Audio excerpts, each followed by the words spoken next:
Shalom dan selamat pagi Bapak Ibu Saudara pendengar Blessing Morning.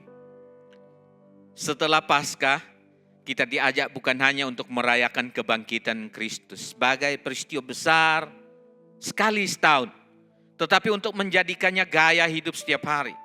Kebangkitan Kristus adalah bukti bahwa kuasa Allah lebih besar daripada dosa dan maut. Karena itu, kita dipanggil untuk hidup dalam kuasa kebangkitan itu. Bangkit dari kegagalan, berjalan dalam kemenangan, dan menjadi saksi nyata bahwa Kristus hidup di dalam kita. Firman Tuhan pada pagi hari ini terambil di dalam Filipi pasal 3 ayat yang ke-10 demikian.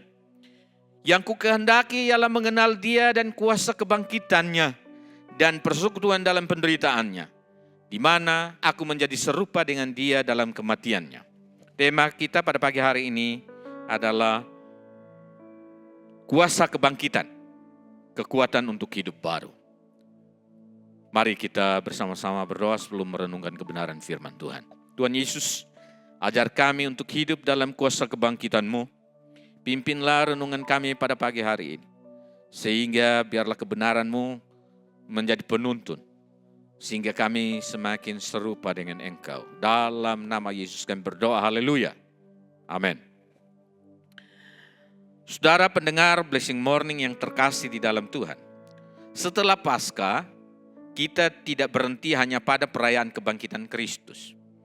Kebangkitan bukan sekedar peristiwa sejarah yang kita kenang setahun sekali, melainkan sebuah realitas yang terus bekerja dalam hidup kita setiap hari. Paulus dalam Filipi 3 ayat yang ke-10 berkata, yang ku kehendaki ialah mengenal Dia dan kuasa kebangkitannya. Kata-kata ini menunjukkan bahwa kebangkitan Kristus bukan hanya untuk diketahui, tetapi untuk dialami secara nyata dalam kehidupan orang percaya. Kebangkitan Kristus memberi kita kuasa untuk mengalahkan dosa. Dosa yang dahulu memperbudak manusia kini tidak lagi berkuasa atas kita. Kristus telah bangkit dan dengan kebangkitan itu kita diberi kekuatan untuk berkata tidak pada dosa dan ya pada kekudusan. Sama seperti seorang tahanan yang rantainya sudah dipatahkan, ia sebenarnya bebas. Namun jika ia tetap duduk di penjara, ia tidak menikmati kebebasan itu. Demikian juga kita. Kristus sudah mematahkan rantai dosa kita, tetapi kita harus memilih berjalan keluar dari penjara itu. Hidup dalam kuasa kebangkitan berarti berani menolak dosa, sekalipun dunia menganggapnya biasa. Setiap kali kita tergoda, kita diingatkan bahwa Kristus sudah menang. Karena itu, kita pun dimampukan untuk hidup dalam kekudusan. Kebangkitan Kristus juga memberi semangat baru dalam menghadapi tantangan hidup. Dunia ini penuh dengan kesulitan, sakit, kegagalan, penolakan, bahkan kehilangan. Tetapi kebangkitan memberi kita harapan baru bahwa tidak ada penderitaan yang sia-sia. Sama seperti Kristus menang atas maut, kita pun dapat bangkit dari kegagalan dan berjalan dengan iman. Bayangkan seorang petani yang menanam benih. Benih itu harus mati di dalam tanah. Tetapi dari kematian itu lahir kehidupan baru. Demikian juga penderitaan kita. Dalam Kristus setiap air mata bisa melahirkan sukacita. Setiap kegagalan bisa melahirkan pengharapan.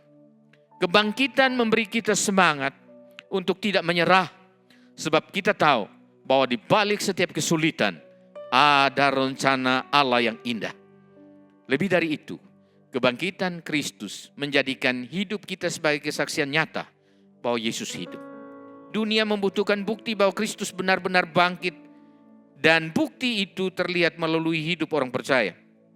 Ketika kita mengasihi keluarga, mengampuni orang yang bersalah, melayani sesama dengan tulus, orang lain melihat Kristus di dalam kehidupan kita. Kesaksian kita bukan hanya melalui kata-kata, tetapi melalui sikap dan tindakan sehari-hari. Bayangkan seorang tetangga yang melihat kita tetap sabar dan penuh kasih, sekalipun diperlakukan tidak adil. Itu adalah kesaksian yang lebih kuat daripada 1000 khotbah. Dunia melihat Kristus hidup melalui hidup kita yang penuh kasih dan damai.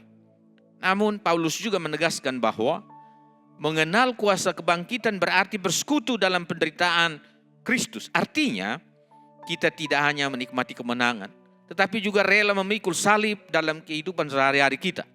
Kebangkitan memberi kita kekuatan untuk tetap setia, sekalipun harus menderita demi iman.